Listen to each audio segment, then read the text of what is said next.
You're listening to BQN. Assimilate the audio.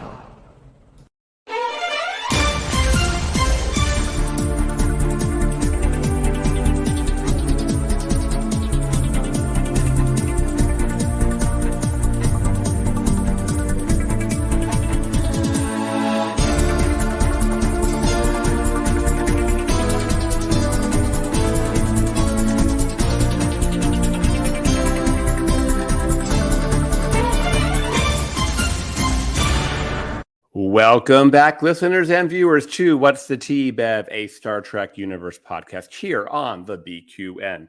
I'm your host, Christos.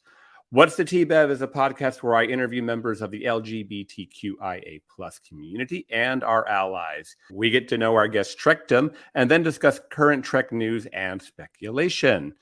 You can watch What's the Tea, Bev on YouTube or listen wherever you get your BQN podcast. Well, happy June, and it is Pride Month. So how apropos for What's the Tea, Bev? A queer-based podcast here on BQN. Hope everybody is enjoying themselves and having a safe Pride Month. Our guest today is someone I've been meaning to have on our podcast here for a while now, Mr. Eric Reithel. Eric, how are you doing today? Hey, happy to be here. Hi, Christos. How are you? I'm doing well. Thanks for being on. I had mentioned that earlier, but no, you found the good spread of me. I know. I was doing prep for the podcast listeners, and I had to go find some pictures of Eric. So I raided his Facebook page, and I found a couple of good ones. So there's a really nice gem of us from Vegas, and I think was that the first time I met you? Or did I meet you in Mission Chicago? I was not at Mission Chicago. So yeah, Vegas is where I met you. Okay. Yes.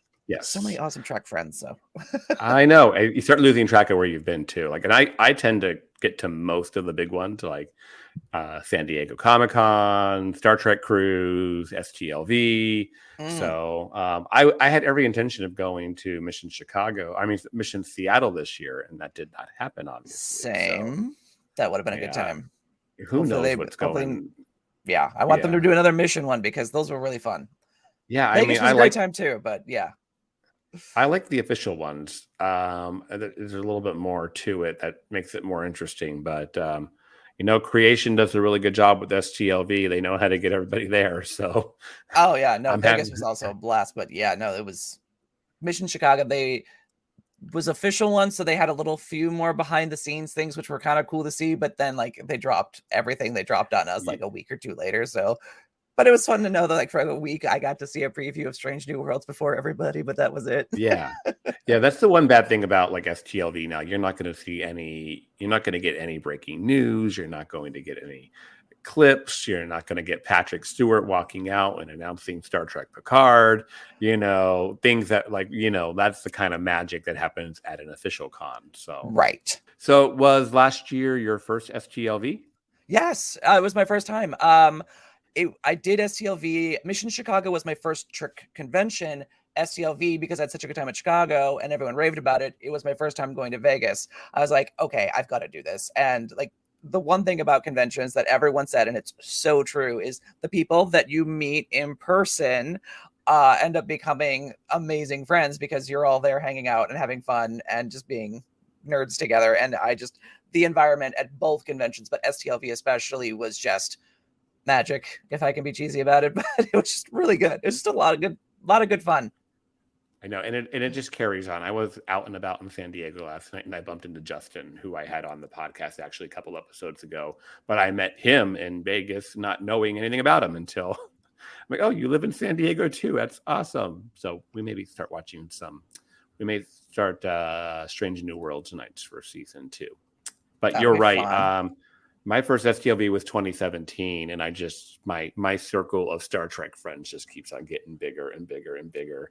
Every time I go to a con, I meet new people, so it's awesome though. It's a blast. Yeah, no, totally agree. And I'm the same. The amount of friends that I've suddenly found myself having in my life is just this is awesome. All from this love of this one franchise.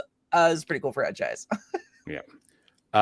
So listeners, one of the reasons Eric is here with us this week is, couple days ago, Eric posted a little message out there saying, who has a podcast that can have me on to talk about Star Trek Resurgence? And I'm like, I have a podcast and I want to have you on about Star Trek Resurgence because I'm playing it too. Obviously, anyone who's listened before knows I've been kind of was building up to listening or playing Resurgence, So yeah, it's been out now since May 23rd, I believe.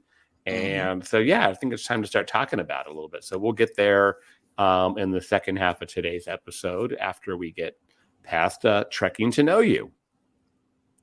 And that was a perfect segue to Trekking to Know You. That's smooth. I like that. So, Eric, we're gonna ask you a couple of questions. Your answers can be short or long, depending on what you need to get there. But this is all about where our listeners get to know who you are as a Star Trek fan. So I ask pretty much the same exact questions in pretty much the same exact order every time. So there's a little bit of continuity from guest to guest. So, got it. So what was your first contact with Star Trek? Voyager. Star Trek Voyager. I was in middle school. Now, we're back in the 90s. It's not cool to be a nerd. Star Trek is super nerdy. My friend and I were hanging out one night at his house, and we were like 7th or 8th grade, and we were watching this like space show with aliens, and there's like shooting and fun, and women are like being awesome, and we were just like, I don't know what this is, and it ended with a to be continued. And so I looked at my friend and I was like, I got to know what this is. And he's like, me too. And we were like, okay, well, it's Wednesday. It's like 7:00. And we were like, we're coming back. So the next week we came back at that time and we saw the like last time on, and it didn't quite register that they had said Star Trek Voyager because we were just like making sure, like, was this the show? And when we saw all the last week's episodes or scenes from the episode, we were like, okay, this is it. And it was Voyager's The Killing Game, part 1 and 2. So when part 2 started playing, we were like, we're in, this is happening. Like these space, like awesome soldiers are going to kill these Nazis. It's going to be amazing. And then, yeah, when the flare went across the screen, it said Star Trek Voyager. We had that moment where we looked at each other and we were like, are we really doing this? And then we were like, yeah, we're doing this. And that's literally how we became Trekkies, was Star Trek Voyager. So that's awesome that you... I love that nobody showed it to you, that you just kind of like stumbled on it. You're the first person to tell me that. Like everyone was always like my mom, my dad, my uncle, my brother, my husband, my whoever, but you're like, oh, nope, we were just flipping channels in middle school. Yeah. Yeah. We later found out our home ec teacher was also a fan. And when she heard that we watched it, we started talking Trek with her. So she solidified it because she was one of our teachers we looked up to and admired. So it was, in that regard, we had that sort of outside mentorship kind of push us along and guide us and say, no, this is fine. You can be a nerd. It's okay. little validation. There's always a nerd and there's always someone in there. And I love that it was your exactly. Thank you, Mrs. Wedding. So maybe I know the answer to your next question, which is, what is your favorite Trek series? Star Trek Voyager. I mean, but to be clear, I love them all. I am not one of those like, oh, this is Trek, that's not Trek, this is more Trek than that. No, it's all Trek. I love it all. And Voyager only takes the horse race because not even a nose, because it was the first. And it was the one that made me the Trekkie. Yeah, I always say, like, if anyone ever needs help with that question, I always say, like, well, if you could only take one series with you for the rest of your life and you had to give up every other one, which one would you watch? And that's kind of how you can trick people into making a decision. After fits of crying, I would pick Star Trek Voyager, because how dare you do that to anyone? But yeah, I hear you. Janeway. So still a little bummed that Kate Mulgrew did not show up at the end of Picard, but I guess we can talk about that later. Yeah. What is your favorite episode of Trek? Ooh, believe it or not, I am gonna go with the kickoff to season 2 of Star Trek Discovery, and the episode title escapes me right now, but it was the introduction of Pike. And for whatever, it's like Oh Brother or something like that, or Brother, something like that. And again, Discovery with its titles always throw me off because they're like the best ones that are also the most challenging to remember. But it was I was a big fan of Discovery. We're bringing Trek back. This is great. Season 2, here we go. And there was just something about the chemistry between Burnham and Pike when they were on the turbo lift with the security officer, when they were introducing the Enterprise crew. What was his name? The cocky. Well, yeah, him and I can't think of her. Brain's so tired right now. But no, it was Una. that scene in the turbo lift when there was just something about that chemistry that just fired on all cylinders. The writing was even tighter and sharper than it had been in the first season, and it just clicked and moved at this amazing, what felt like modern but still very Trek action pace. And it worked. And there was just something about all of that immediately, when we had to figure out what are these 7 signals, and we've got this new captain and all this stuff is happening, it was such a huge pivot shift for the show, but from a technical production standpoint was so on point that it was like, okay, this is what I want all of my Trek to be going forward in the modern era. And that's when I was like in as a Disco fan forever. So yeah. I can't remember the name of the episode title, but that one's definitely up there. Top one for me. Yeah. And you're right on track with that, because I think, had Pike not been so great for those episodes, and the, Spock and Una and the Enterprise, that obviously was so good, we got Strange New Worlds out of it, because that was not supposed to happen the way it did. So that's pretty cool. All right. Favorite episode done. What is your favorite movie? And I always say the 10 movies plus the 3 Kelvin movies are all in play. I have a tie. Star Trek First Contact is obviously one of the best ones. I love a good Borg. Alice Kriege, when we introduced the Queen, just set a whole new ball of fun in motion for Borg. And the whole the chess thing, it was just and the special visual effects, all of it, because that also was then used in Voyager, and it made the Borg even more menacing and threatening in Voyager. That to me ties with Star Trek VI, The Undiscovered Country, which I thought was the best original series cast film, and what a send off for them. When Shatner's giving the narration at the end of To Them and Their Future, we commit ourselves. It's such a great way of acknowledging we are passing this torch after what was one of the best fun romps of an adventure that they could put on the big screen. So those are my 2 favorites. So gotta go. Listeners will know Undiscovered Country is my favorite. So I didn't know that. Oh, okay. It beats Wrath of Khan by a little bit, but it still does. I mean, Wrath of Khan's great. Yeah, and that's why I enjoyed season 3 Picard, because it kind of gives them a little bit of their undiscovered country, which is what I was felt it needed. Nemesis was not an undiscovered country. Well, you've also got the plumber connection. Christopher at Undiscovered Country is the villain. Now we've got Amanda, his daughter, as the villain in Star Trek 3 or Star Trek Picard season 3. That, yeah. Yep. There's a few other things. In fact, it's all connected, man. There's a couple articles bouncing around this week that compare the two, so I knew I wasn't crazy. So, who is your favorite character? Okay, this is gonna come out of left field, but it's Brad Boimler.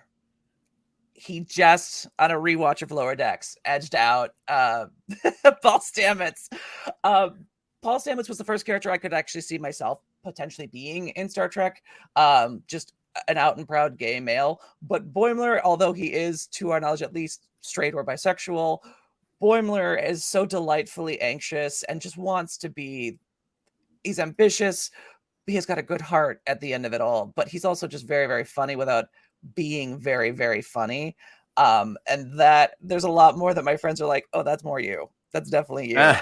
And so when I was like, okay, if I'm being very self-reflective and honest with myself, Boimler is a little more me. And so, yes, I have to give it to Boims, because he's just, and I got to meet Jack Quaid in Mission Chicago, and he was delightful. So all around, I stand by my choice. Yeah. Oh no, it's a good choice. And so I bet you're very much looking forward to what I think is episode 7 of season 2 of Strange New Worlds. Oh, absolutely. The crossover. Yeah. Oh, when those pictures started leaking, I was like, oh my God, it's happening. Yeah. When the second trailer came out, I was all like, oh, they're actually showing it. I thought they were really going to keep it, but I think they've done just enough to tease us, which is perfect. Yes. Otani just standing on camera, just going, surprise. I was like, yes, this is happening. It's perfect. It's perfect. Well, good, because your character is not a captain. I get to ask you who your favorite captain is. Janeway. I know. Yeah. I love her. She's, as they say, you never forget your first. And she had so many good badass lines as someone who is tough but loving and clearly driven and mama bear about making sure that her and her found family all got home, like as best as she could do it. I mean,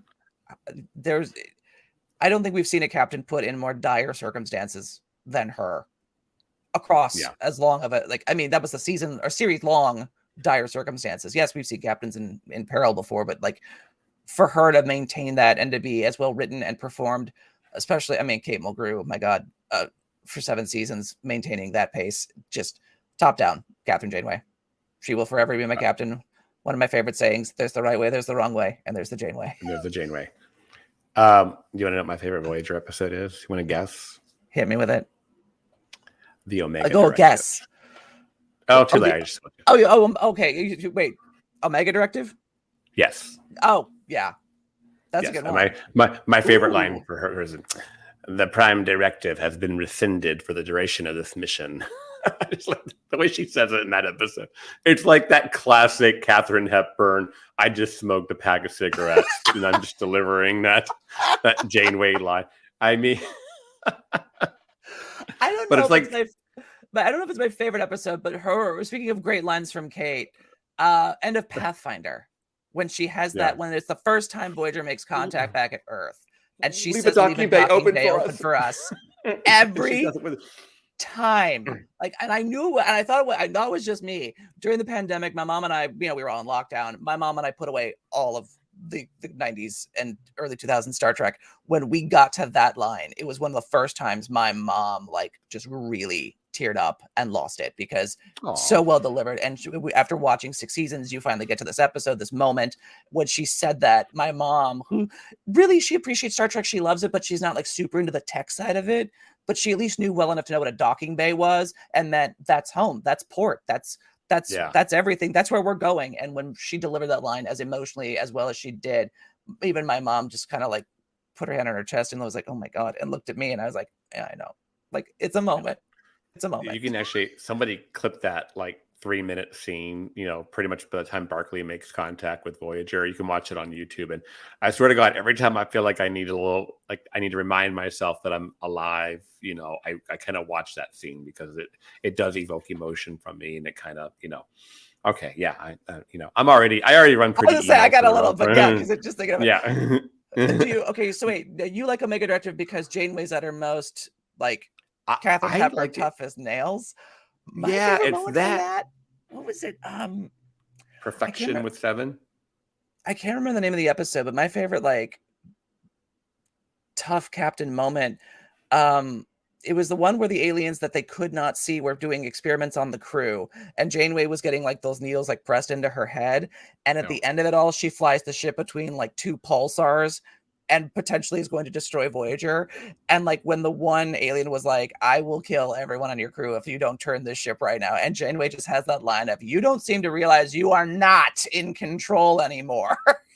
Like, this is a woman who is at the end of her rope and is like, you understand, I will burn this ship and everything I have to the ground to get you out of my life. And I was like, and it's not the first time that happened on Voyager in that sense too, where she's just been ready to like, burn it all down, it all down, baby. I didn't realize you consider me reckless, Tuvok, and he goes, it was clearly an understatement. So many good Janeway moments. But yeah, Janeway's favorite captain, if I can bring it back to the original question you asked me. Love it. No, it's great. I love a little sidebar conversation that just geeks us out. That's kind of the whole point of all this. Who is your favorite Star Trek crush? He's new to the list, but I'm gonna say Ed Speleers from Star Trek Picard season 3. It was interesting because at first when they were talking about how he's like a young 20-something, I'm 38. I'm hyper aware of my age, and there were those moments where I was like, is it okay for me to crush on this man? And then when And I looked up actually, the actor and saw he himself was in his mid-30s, I'm like, nope, totally cool. I'm fine. He's on the yeah. list. He's a stud. Well, either way, he's an adult. Yeah. I knew Ed Spilliers from Downton Abbey. Everyone said that, and I haven't watched it yet. Yeah, so he was James, one of the footmen. So I was aware of him. I think he comes in like in season 4. But anyways, yeah, so I knew who he was. And of course, I loved him in Picard playing Mama Crusher's second son and better son. I'm going to get in trouble for that one, Wesley people. All right. Season. I mean, for only being in one season, like he ran a gamut of episodes and emotions, but yeah, like he knocked it out of the park. But yeah, no, he was very much crushing up the Crusher kid. Well, they picked a really well seasoned actor who could keep up with Patrick Stewart and Gates McFadden, because they are so good. And so if you cast him wrong, it could have really not hit the way as well as it did. And there were a couple of behind the scenes videos that popped up on Twitter. I remember one being of his last shooting day, and they were doing the usual like speeches, congrats, that's a wrap on Ed. And like he gave a very heartfelt, like, this was like my first big gig in America as an inroad, and goes, so on behalf of like me and my family, like I thank you all for taking a chance on me, a Brit from across the pond. So like for him to like, and I don't know like for sure if it's his first US gig, but if it is, like, welcome to Hollywood, bro. That was a solid intro. Yeah, well, yeah, I think it was. I think I knew that because he was on Investigates Gates McFadden podcast, and I think that was confirmed on there. Cool. I might know the answer to this one too, because you're such a Voyager person. But what is your favorite starship? Favorite starship. Surprisingly, it's not Voyager. I know. Okay. It was. Okay. It has been replaced with the Cerritos. I don't know what it is about that ship. It just feels like home. It feels like I think it's because I see myself in Boimler. So it's the ship I can see myself on, most likely. Just walking the halls. And that's around the right era of Trek. Like, we're post Nemesis, but not too far. But yeah, like that's the one where I just feel like, oh, okay, this is where I belong. Me and the other lower deck nerds. Okay, I tell you, nobody has answered that question that way, and that's totally cool. I think I love starships in general, so I'm, more, have at it. Like, there's no right or wrong to any of these questions, by the way, unless you pick Dr. Pulowski. That's the only time you're wrong. And how dare anyone? Love you. Poor Diane Mulder. Anyway, okay, we're almost there. What is your we're actually like, this is like good. These questions just moving right along. I like it. We're just flipping along. What is your favorite uniform? What do they call it? The First Contact Grays. The ones that eventually, like, I thought, okay, these are great because they're cinematic. First Contact, Nemesis, Insurrection, these look great. It wasn't until, believe it or not, the DS9 crew put them on in the latter seasons that I could really see it as like a fleet-wide uniform. And it felt great because seeing people like Miles and Julian go from what was the DS9 Voyager uniform suddenly slip into the new look and the new digs was like, oh, okay, so they have new uniforms just like any other fleet would, but they look good on everyone. The production was really well timed. Like, it was mid-November 1996 when DS9 episodes picked up with the new uniforms, which is right when First Contact hit theaters.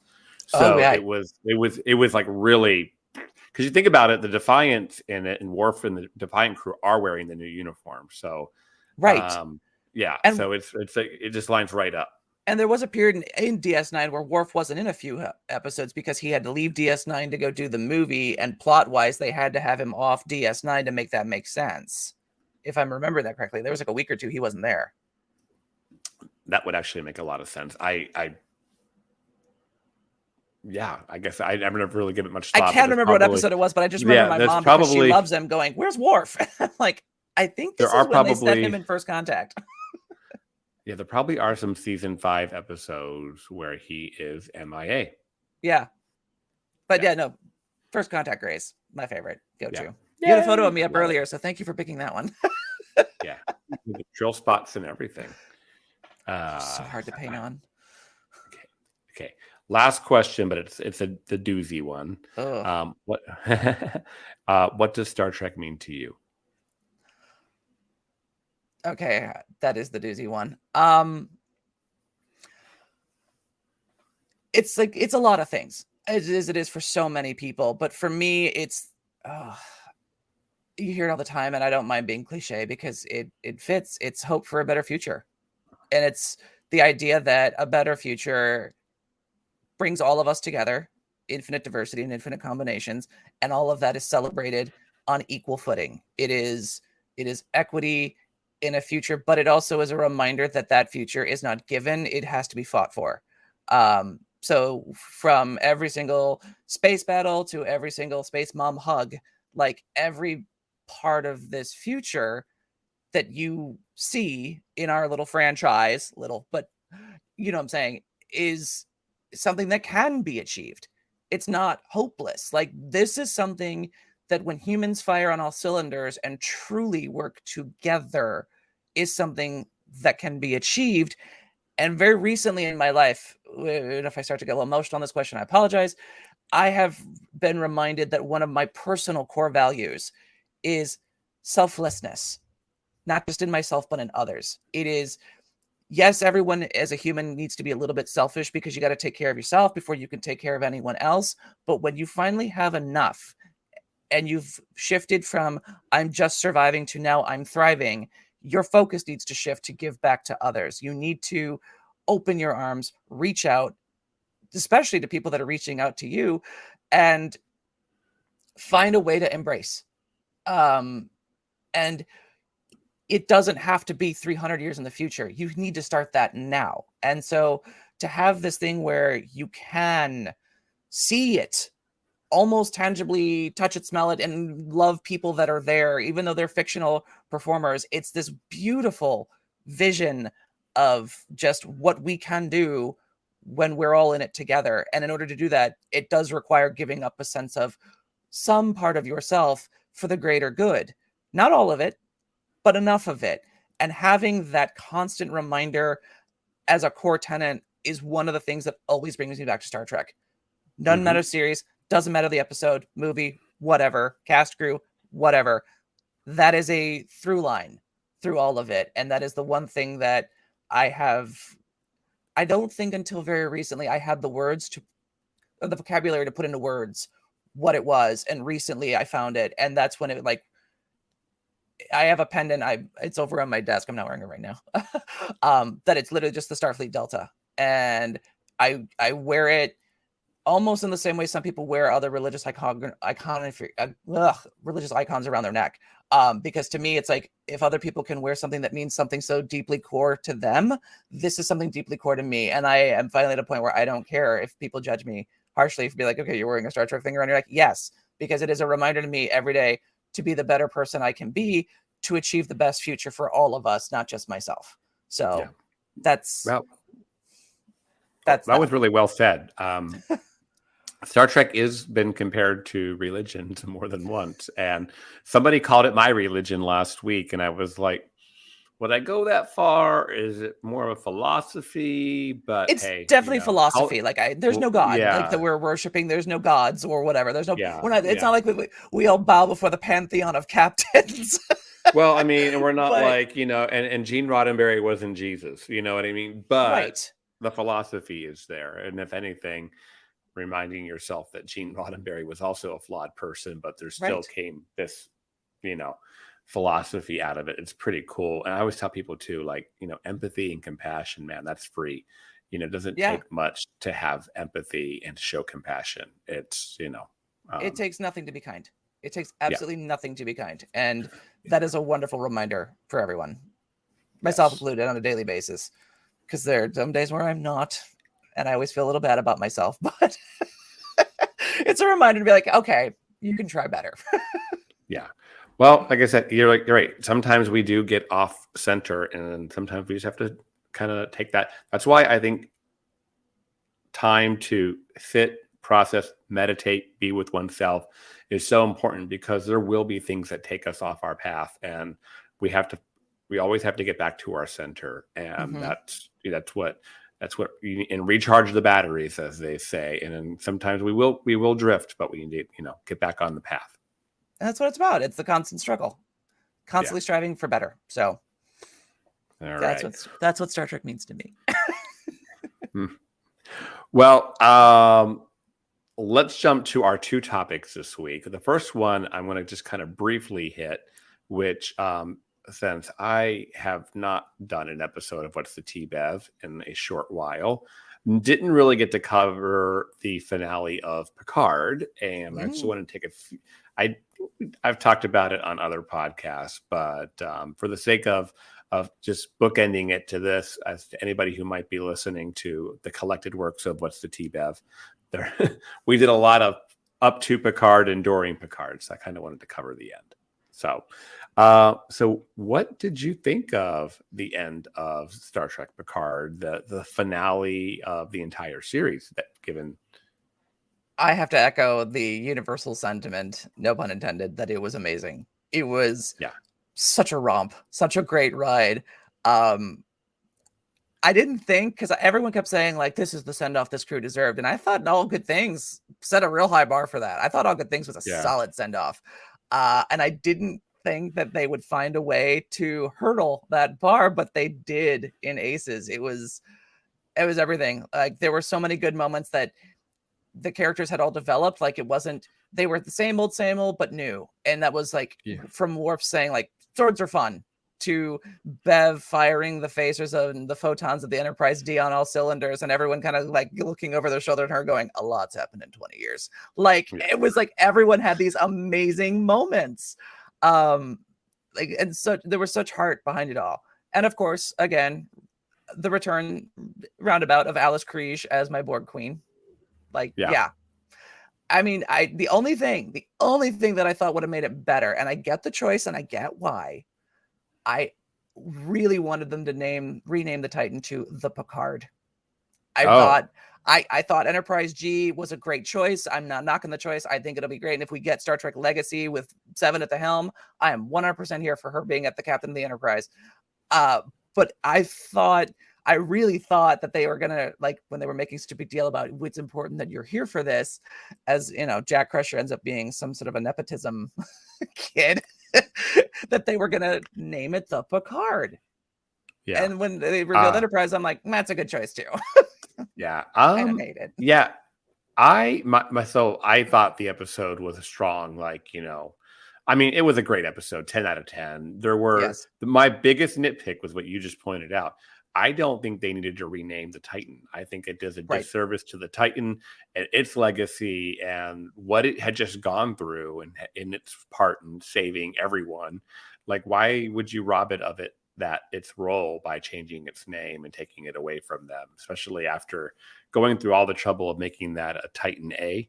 Right. And what that took kind of does. And, the backstory they gave the Titan before Riker with Savick being the captain and all that stuff. Like, I don't know. I didn't need that part, but everything else hit really strong for me. I love that we got that nice, really long epilogue, which not too many TV shows give you that kind of breathing room at the end to kind of wrap things up and put big bows on a lot of stories and characters and plots and everything from my Beverly becoming an admiral and head of Starfleet Medical again to,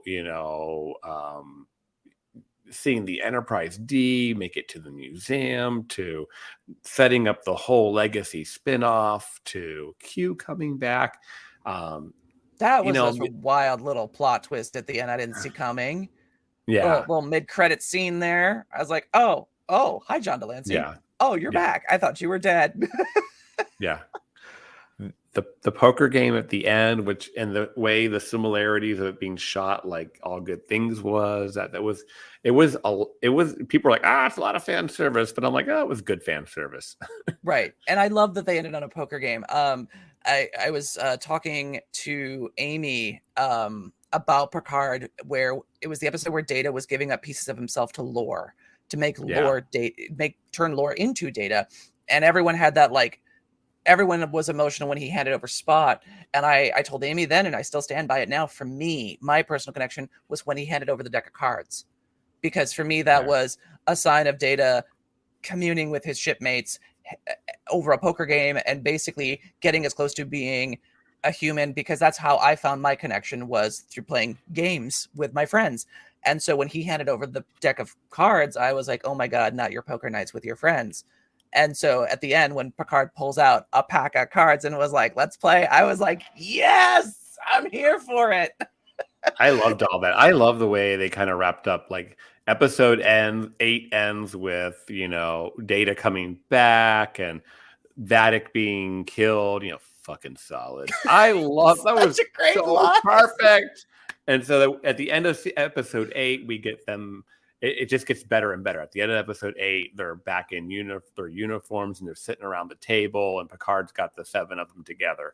And then episode 9 ends and they got the Enterprise D back. And then episode 10 ends and they're playing the poker again. So and mad props to that Enterprise D set, because that thing was a thing of beauty from the moment they brought it on screen. I was like, this is great. This is a wonderful return to this ship. Yeah. There was another podcast I was listening to this last week, which will remain nameless. And they're like, well, they should have separated it and taken the battles bridge. And I'm like, do you know how much money they spent on that Enterprise D bridge? And then they'd have to go rebuild the battle bridge to go do what you're talking about. And everyone on Twitter knows how hard Liz Kozlowski worked to find the red carpet for that Enterprise D bridge. You're fine. Yeah. No, exactly. And it's like, come on, people, what do you want? You know what I mean? Like, right. It's like, that's the thing, is everyone's got, I mean, don't get me wrong, like even Terry Metalis, he's done enough interviews where he said, like, we had big ideas that we wanted to go a little bigger with, but at some point someone's got to go, but you're out of money. So, you have to make choices. And I think the ones they made were perfect. They wanted more cameos that they could not afford. It's fine. It's fine. I know. I will go down. This will go down as that season I can definitely rewatch, and I'm very, very happy. And of course, I want more now with Legacy, and I hope to see. I hope to see more of these characters a little bit here and there if Legacy does become a thing. Like, it wouldn't be bad for Jack to catch back up with Mom here and there, and and there's definitely the potential for Jack to meet Wes Crusher. Yeah, Wes is a traveler. Yeah. He goes across space and time. There's definitely a potential for him to arrive and have them have a bro out moment. Yeah, as half brothers. My only problem with that is that Will Wheaton only knows how to be Will Wheaton now. He doesn't. I don't think he can act that well. No, I see what you're saying. No, I see what you're saying. But he was Will Wheaton, and that cameo he did, he was just basically being Will Wheaton. But Will Wheaton himself is a character, and that's why I actually appreciate it. So you're not wrong. I will absolutely agree that I think maybe he is a little out of the acting game, but if the writing were solid enough, I could even see Will maturing into that sort of character as a traveler, especially, with the fact that he can just traverse space and time. But I also, in terms of, speaking of Jack Crusher, not only having him potentially connect with Wes, I really want to have him have a scene with Laris. I want that to happen. I want them to bring Orla Brady back. I thought if there was one person I was missing in the absolute finale of Picard season 3, I just wanted her to even just reappear on that shuttle at the end, where it's Bev, Jean-Luc, and Jack, and just have Laris, even if she's just standing over Jean-Luc's shoulder, showing that relationship continued, and this is now a non-traditional sort of family. Yeah, and the weird thing was, Terry Metalis did another podcast a few weeks ago, and he literally answered every loose end, every misinterpretation or thing that I had. Like Starbase, the Star Dock was never blown up; it was just damaged. It was not completely rebuilt; it was repaired. Things like that. People thought it was destroyed. And then there was all this other stuff. But the one question they forgot to ask or didn't get to was, did Picard leave Laris? Is Picard and Crusher together? Are they just platonic as parents? Is Laris and Picard still a thing? And I'm kind of fine with whatever the answer is, everyone, believe it or not. But it's left very ambiguous. Right. And I don't hate that because it gives them potential. It gives them a place to go, which is always wonderful to have as options. But like, it would have been nice just to know a little nugget. Like, even if she doesn't have a line, just her standing on that shuttle, if anything, raises more fun questions in a unique way of like, okay, so wait, she didn't say anything. But if she's there, I think they're together, you know. Oh yeah. But if anything, you know, it's like mom and dad taking the kid to college is what that felt like, you know. You know.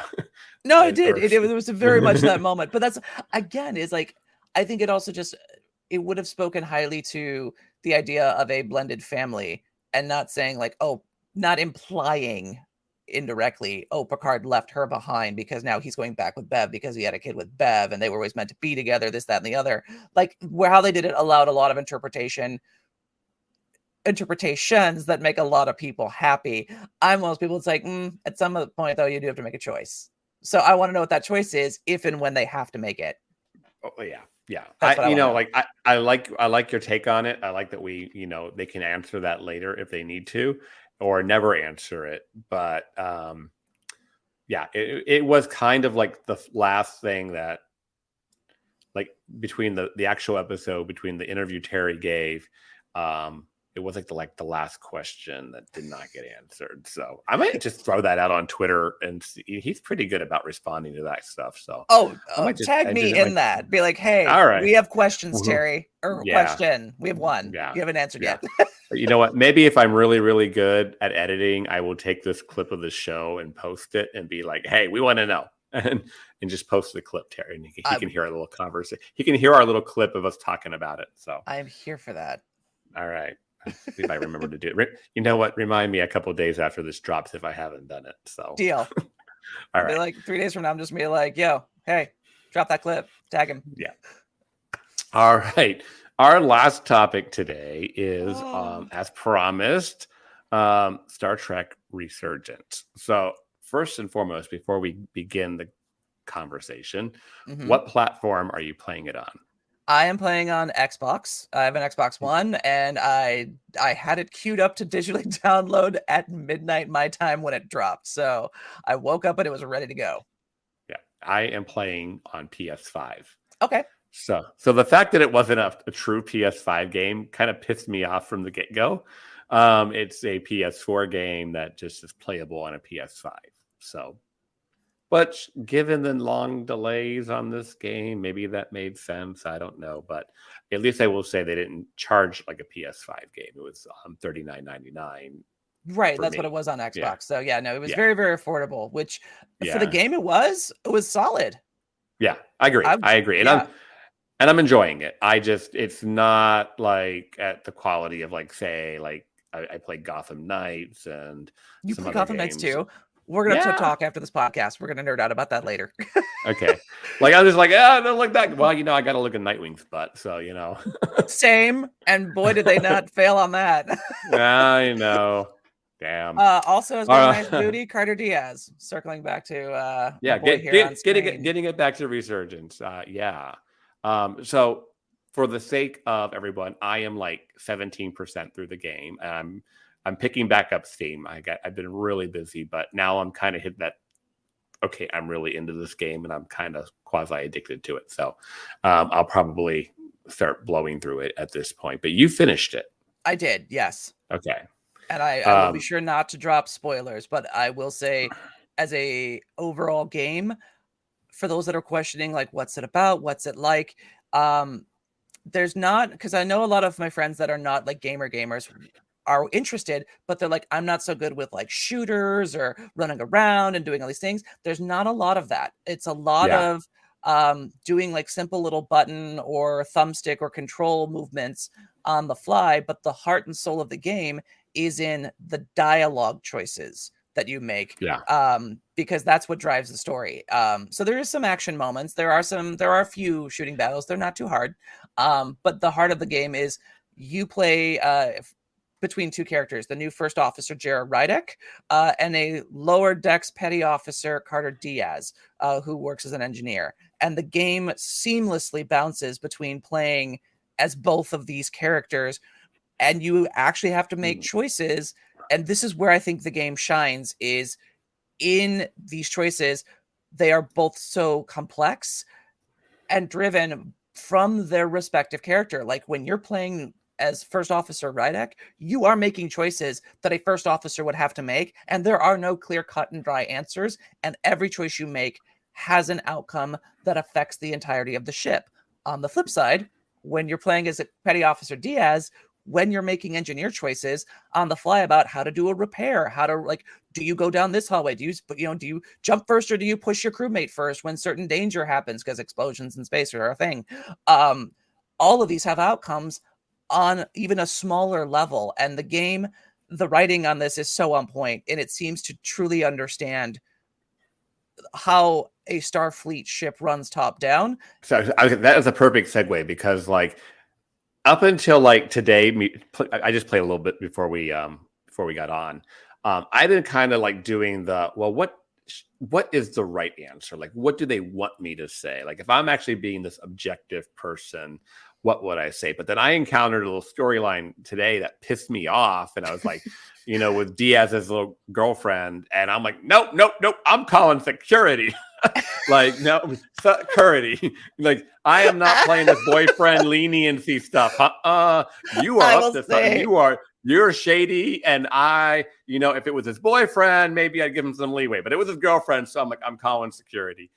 Take her away, because he should have a boyfriend anyway. I'm right there with you. Okay, this is early on. I know where you're at in the game, and I think we can I delve this, like, divulge this little bit of plot point? It's like in the first, obviously. Yeah, one of the first things you do as Petty Officer Diaz is you and a fellow petty officer are ordered to go to the outside of the ship to make a repair. There's a potential like energy wave that's going to hit the ship. And as first officer, you've got to make a choice. Like, do we raise shields to protect the crew? Do we do an inversion wave? Like, how do we protect? And they flat out say, we've got two of our on the hall. And then it cuts to you on the hall, and you're like, oh, this wave is coming. And one of the choices you make is either save your friend or save yourself. And if you save your friend, and I think you may have made the same choice I did, you end up in sick bay. And as you're covering in sick bay, this redhead walks up, and she's like, we've been friends for so ever, but I've always had a thing for you. And I'm going, I have damage to my person. I am lying in sick bay. I just nearly died. And this is the moment you approach to shoot your shot, honey? Get the hell away from me. And I platonicked her immediately. Like, you gotta go. I was right there with you. I was like, no, security, get her. No, she gotta go. I am not here for this. I let the other person get hurt, and I'm fine. And as soon as I was fine, she comes up to me and she's like, "Oh, I could have lost you out there," and blah blah blah. Professed my love, and I made the mistake of like, "Oh, we'll see where things go." But no, obviously she's playing me. So But yeah, I'm talking about the scene where she's like messing with the isolinear chips, and he that too. Her. Yeah, that's where I called security on her ass, because I'm like, no, you're up to something. You are. Oh up yeah, to something. no, yeah. I don't trust you. I don't trust you. There was a little sabotage. I sent her to sick bay. Be like, you're not you. Let's get you checked out. But that's like, but again, to your point, is there a right choice? Or is like the choice the game wants me to make? And having now had enough conversations with people like you who have made different choices, there is no right choice. And that's one of the beautiful things of the game is no. I was just like, I guess for me at that moment today, the way I was playing the game shifted on a dime. Like, I'm just trying to figure out what the game wants me to do. I was like, nope, I don't care what the consequences are. I'm calling security. Right. I am like, really the most fun way to play. That was exactly. It's like, whatever. I'm just like, screw it, man. I'm just, nope. But that's again, like, I don't know if you knew this, but like, if you go, I think on one of the settings, you can get into like a QR code or something, or a code that you can go online with, and it will show you all the choices you have made so far. And it will tell you how many people have also made that choice or made the other choice? And it's so fascinating to be like, oh, like 77% of players did this just like you. And there's a little part of me that's going, really? 23% of the people made the other choice. But there's no wrong way to play the game. So I mean, I was one of 9% of people that friend zoned the one lady. Like when you make the choice of like, do we want to flirt? Do we want to pursue it?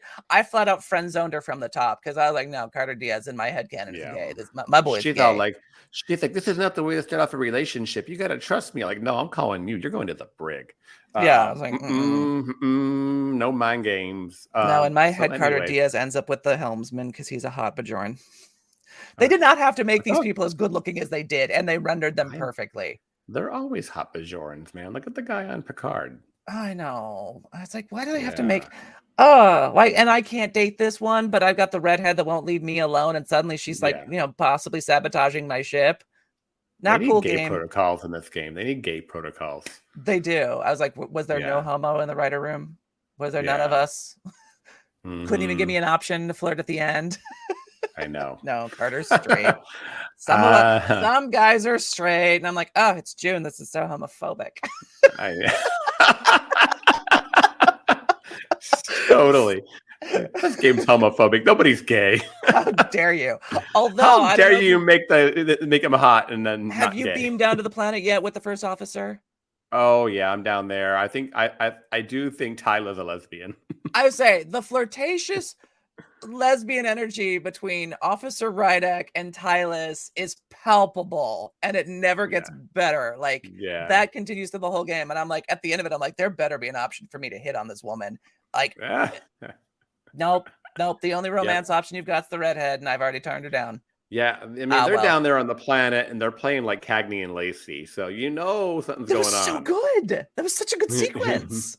Again, the writing in the game is on point. Now, I will say the graphics, not the characters. The characters were very well rendered, and facial expressions and all of the voice acting are amazing. The interiors of the ship are very, very appropriate. Where I thought the game was lacking in terms of the graphics department is the overall like environments. They're not bad, but they seem like this game was made 10 years ago, not 2023, if that makes sense. Yeah, that's where, for me, I bought my PS5 just like 6 months ago. And I played some games, obviously, like we were talking about. And I'm like, I'm kind of like in that world. Like, I need to see things at that level. And so for this game to drop and to feel like it could have been 5-10 years ago, and this game could have been made at the level it is, that's a little disappointing. But I will give the story and the way it's played. And I'm not that big, like, when it comes to video games, I'm not good with all the blow them up, shoot them up, all that stuff. So, like,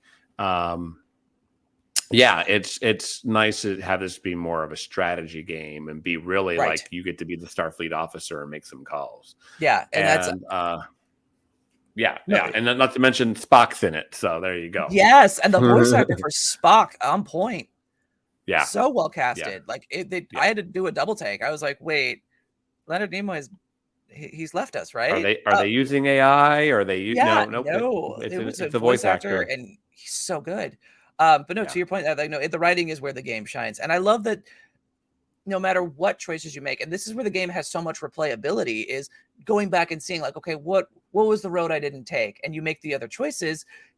Even your first playthrough, there is no way to make a choice that will make every character you interact with happy.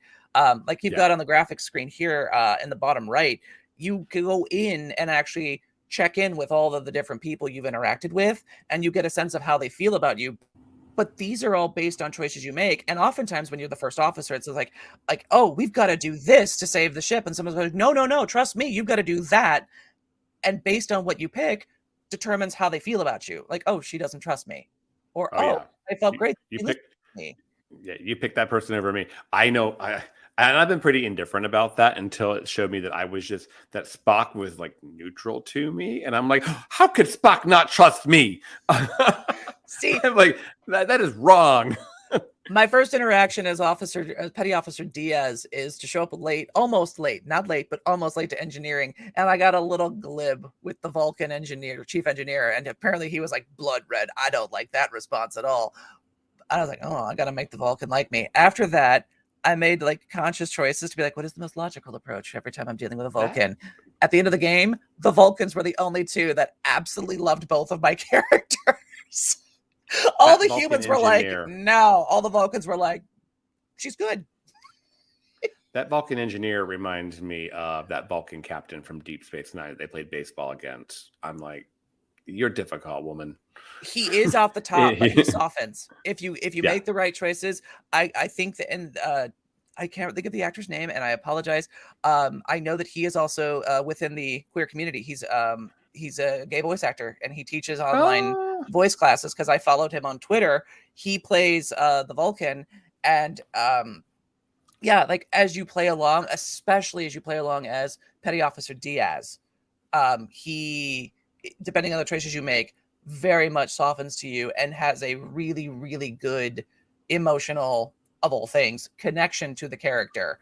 And you find yourself having an emotional one to him as well. So again, it only speaks to how well the writing is top down. And again, that's where the game shines. And it feels, as you play through it, I will tell anyone, it feels like a full season of a show. Like at the end of the game, I want another game because it's like you say, oh, I want another game. But what you're really saying, or at least I'm saying in my head, is I want season 2. Yeah. I feel like I'm in I feel like I'm in a show less of being in a video game. Like this is a good story. I want to know what the hell happens. And here I am like affecting what happens too, which is good and bad. But, either way, I like it. And I like that I can call red alert and I can, make call security on people. Whatever it is, I like that you can do that because, how many times have we been watching and you're like, no, you dumbass, do this. Like, oh, bad call. Bad call. And I will say, the one thing I wish I would have known going into the game that no one told me that I learned the hard way is do not assume just because they're wearing a Starfleet uniform that this person, I don't want to say is a good person, but is a upright person. Not every one of your shipmates has the right thing to say. This is not the Enterprise. You're not dealing with the, Enterprise D bridge crew where everyone is the upstanding citizen that we've come to know and love. Like from the captain down to the other fellow petty officers, sometimes someone says something and you're like, that seems very not Starfleet of you. Trust your gut. Yeah. Because that's where the game shines, is this is more of a ragtag crew. I don't want to say also rans, but like they're not your Picard crew. They're not your Cisco DS9. They're not your Voyager Janeway bridge crew. Some of these people say the wrong things at the wrong time. And sometimes when you think you've made the wrong choice because you've angered someone, they'll come back around. And when they come back around is when you can reconnect. Like it's so incredibly well written about human relationships in that regard. You go, oh no, I made that wrong choice. I take it back, but you can't. And then like 2 scenes later, they'll come up to you and they're like, hey, I was just having a moment, man. I'm sorry. And you're like, oh my God, this is like real life. This is now more stressful. Well, like I said, I've already called security on somebody, and she was wearing a Starfleet uniform. And the captain, man, all I can think of is like sheer fucking hubris. You know what I mean? Like 100%. Yeah, like I could have been Clancy with him if they had given me that dialogue, because I'm like, you're just more worried about how you look, buddy, instead of actually things being done the way they should. Right. And again, to the point of like not giving away a spoiler, one of the first choices you have to make is he gives you the con, so you've got the bridge. He goes onto the starbase you're currently docked at. When the energy wave aforementioned hits, and everyone on your bridge is saying, we need to do this, he hails and says, no, do that. And one of your first choices as first officer is, do you listen to the crew who's got the information on the panels right in front of their face? Or do you listen to your new captain who's afar and giving you an order, but he doesn't have all the facts? Like, and there's no wrong answer. It's literally, you have to make a call. And it's so like, it was my first stressful moment of the game of like, I'm trying to make a good first impression. I don't know who to listen to, but you just make a call and you roll with it. And that's what makes it a fun game. And I'm excited to go back and play again and make the other choice. Yeah. I defied his orders. I did too. I'm like, you're wrong. You don't know what's up. This is one of those things like, like when this reminds me of Redemption, when Data didn't follow Picard's orders. And at the end of the episode, Picard goes, well, Mr. Data, too many times has the saying, I was just following orders, been used to excuse, wrong decisions, you know what I mean? Or bad decisions. And, I don't know, whatever it was. Watch the end of Redemption, but that's what I'm referencing as my reason that I went that way. But final thoughts on this game. How cool is it that, you can basically draw on your, lifetime knowledge of Star Trek to inform how you play this game. And that's what I love the most about it. Agreed. And yet somehow, for watching almost every episode of this franchise, all seasons of all series of all shows, do I somehow still feel underprepared? Because at the end of the day, I'm the one that has to now make the call. It's one thing to watch someone else go and go, yeah, I got your back, Riker. You fire those torpedoes. And then I'm going, and now suddenly it's my call. I'm like, oh, what if I kill someone? What if someone I love dies and I don't like that choice? I mean, it's a game. You can always go back and make the other one. But at the same time, I love RPGs. I get lost in stories like this, and I emotionally invest. Like, that's why I'm emotionally invested in First Officer Rydek. I'm emotionally invested in Petty Officer Diaz. Like, I'm there. And when I'm in that moment, I freak out. I'm like, oh God, this is why I am Brad Boimler. Circling back to who's your favorite character. I'm the anxious, neurotic Brad Boimler. It's like, I don't know. I just want to make the right choice and make everyone happy and make everyone like me. Nah. Well, I don't deserve this rank. Crack me up. Jeez. So would you recommend this game? Absolutely. Not just Trekkies, but to anyone. It's a great story. And especially if you like, if you have like Steam or you play on PC or whatever, and you buy and download a lot of indie games, it feels like a very well polished indie game. Because I've seen some independent games that have some really good stories that are a little more rudimentary. This is a little more involved. So there's a little more depth to it. There's a lot more fun. The graphics, there were some battle sequences amongst ships and phaser fights that were really well done as cutscenes. And yes, if you're looking for a new Trek universe to get lost in, Resurgence delivers top down. I know. Graphics issues aside. I am totally here for it, listeners. And like, I'm into it. I'm enjoying it. I'm invested in these characters. I read the comic books, that introduced the game. They're good. They referenced it in the game. Yes. I won't say how, but they at one point a character goes, "Oh, just so you know, First Officer," and then he says something, and I'm like, "When did that happen?" I go, "Oh, there's a prequel in the comic." It doesn't really impact your decision in the game. He explains like what you need to know when you're making the call on the fly, which good writing should. But I was like, "Oh no, okay. Well, now I want to go read those comics to figure out what he was really getting into." When he talked about that. All 5 are out, so you can totally like just take care of it all in one sitting. I'm into it. And I also like what you just kind of said. If you didn't know Star Trek and you played this game, all I think it would make me want to do is watch Star Trek. Like, yes. I gotta go. This world is off. That's what Star Trek is. Yeah. I gotta go watch this show. So I would recommend this game to any gamers, and then hope that, if they weren't Trekkies, they will become a Trekkie after playing. And one of the things, and I've done this before with friends, if you have friends that are non-gamers but love a good story and don't mind that story being delivered in the format of a video game, nothing wrong with having your friends come over and treat it like a movie night, because it really is an interactive movie. So you can basically have your friends come over, and even if they don't want to play, you could sit there and say, all right, I'll push the buttons. You tell me what choice to make. Everything top-down delivers, and it's a really good experience. I like that. I can sit there with the wine and tell someone else what to do and be the real captain. Or judge their decisions. Be like, oh, you defied your captain. I didn't tell you to do that. I didn't tell you to do that. No wonder he's mad at you. Uh-huh. I told you to lock her up. Look at you going rogue. I can see that being a fun night too. Awesome. Yeah. Oh boy. All right. I do want to know. I want to reconnect with you after you beat the game. Because the way the game ends, and I'm not giving anything away, I have feelings. So if there's a way we could do a part 2 to this where it's going to be full on Oh. spoilers to the max and we can talk about everything top down, I want to revisit this with you because I want to know what you think of the ending and Well, what choices you make at the end. Listeners, hit me up. In the DMs, in the comments, whatever. If you would like maybe, a month or two down the road after you've all had a chance to play to have a full recap, we can do that. If not, Eric, we can catch up. Are you going to STLV this year? I still am on the fence, and it's more or less just the ever beast of work. Can I get off and can I get there in time? I'm trying. I am fighting for it, I promise, but it's just... We're all going, so you just need to make it happen. Make it happen. Make it happen. All right.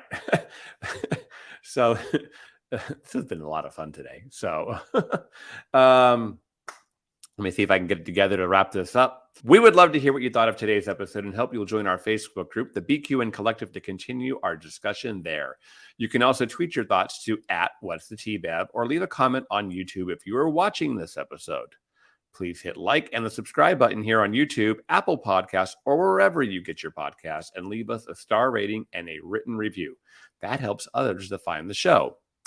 You can also follow the entire network's podcast with our master feed by searching BQN. This way you won't miss any of our fine shows like Galaxy Class, Infinite Diversity, Union Federation, History with the Zologis, What's the T-Bev, Trexperts Quiz, The Captain's Couch, Bargain Bin Gamer, All Good Things, and Cinema V. So, Eric, where can people find you when you're not busy sending these reject girls to sickbay? If you are so inclined to find me on the social media, my Twitter handle and my Instagram are the exact same. It is The Crafty Curler, all one word. Curler as in someone who plays the sport of curling, which I do. So that's where that comes from. But yeah, I've got a lot of Trek on there. I've got a lot of gay. I'm LGBTQ and proud. So I've got a lot of gay content. And of course, I've got a lot of curling content, which lives up to my name. But yeah, The Crafty Curler, Instagram and Twitter. Awesome. At this time, we'd also like to thank our associate producers, Davey Willett and Matt Harker. Hey, guys. Hope you're doing well. Matt, we're going to see at STLV as well. If you'd like to help us keep all of our shows coming to you each week, you can become a patron of the network on Patreon. Join the Hive to enjoy It's Green, Amy's Math Moments, and other network perks with a monthly subscription of $5 or more. You can join our meetings on the Hive Mind on the second Saturday of each month. Visit patreon.com/BQN to get all the details and watch your messages. And I read that on All Good Things this morning and I nailed it without a problem. Same never exact fails. Text. Same exact text. Take two is not as good as take one. But that was 9 a.m. and I was fresh. That now it's the evening and I'm slowing down. Well, Eric, thank you so much for the awesome idea of this episode. And we're gonna, one way or another, we are going to talk a lot more about Resurgence. I've really enjoyed geeking out with you about this, so it's been very awesome.